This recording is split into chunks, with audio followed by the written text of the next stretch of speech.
దేనికి పనికిరావని చెప్పి plastic spoons అయితే పక్కన పడేస్తాం కదండి. ఆ స్పూన్స్తోనే ఈరోజు దీపావళికి మంచి లోటస్ ఫ్లవర్ అయితే తయారు చేద్దాము. ఫస్ట్ కొన్ని ప్లాస్టిక్ స్పూన్స్ అయితే తీసుకొని నేను చూపిస్తున్నట్టు పైన ఉంటది కదా, అది వరకు అయితే ఇలా కట్ చేసుకొని అన్ని పక్కన పెట్టేసుకోండి.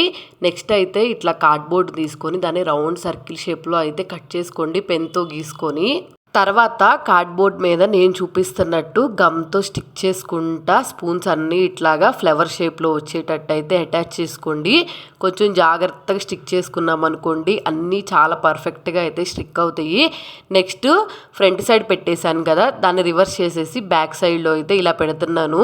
ఫ్లవర్ అయితే క్రాస్ షేప్ వచ్చేటట్టు అయితే పెట్టుకోవాలనుకుంటే పెట్టుకోండి, లేకపోతే ఒకదాని కింద ఒకటి వచ్చేటట్టు అయితే పెట్టుకోండి. నేను ఒకటి అలాగా ఒకటి ఇలాగా అయితే పెట్టుకున్నాను. ఇలా పెట్టుకున్న తర్వాత నీట్గా అయితే ఫ్లవర్స్ కి కలర్స్ అయితే వేసుకున్నాను. ఫస్ట్ రెడ్ కలర్ అయితే వేసుకున్నా దీనికి. నెక్స్ట్ ఇంకో దానికైతే బ్లూ కలర్ అయితే వేసుకున్నాను. మీరు కావాలనుకుంటే నెయిల్ పాలిష్ అయినా వేసుకోవచ్చు. చూసారు కదా రెండు ఎంత అందంగా వచ్చినాయో. ఇప్పుడు వీటిని అయితే దీపాలతో నీట్గా అందంగా అలంకరించుకుందాము. ఇవి రెండు అయితే మనము గుమ్మం దగ్గర పెట్టుకున్నాం అనుకోండి చాలా బాగుంటుంది. మీరు ఈ ఫెస్టివల్కి ఒకసారి ట్రై చేయండి. నేనైతే వాటర్ దియాస్ అయితే పెట్టుకున్నాను. మీరు కావాలనుకుంటే నూనెతో వేసిన దీపాలైనా పెట్టుకోవచ్చు. చూసారు కదా రెండు ఫినిష్ అయిపోయిన తర్వాత ఎంత బాగున్నాయో. ఒకసారి మీరు ట్రై చేయండి పండక్కి. నచ్చితే మాత్రం ఖచ్చితంగా సబ్స్క్రైబ్ చేసుకోండి.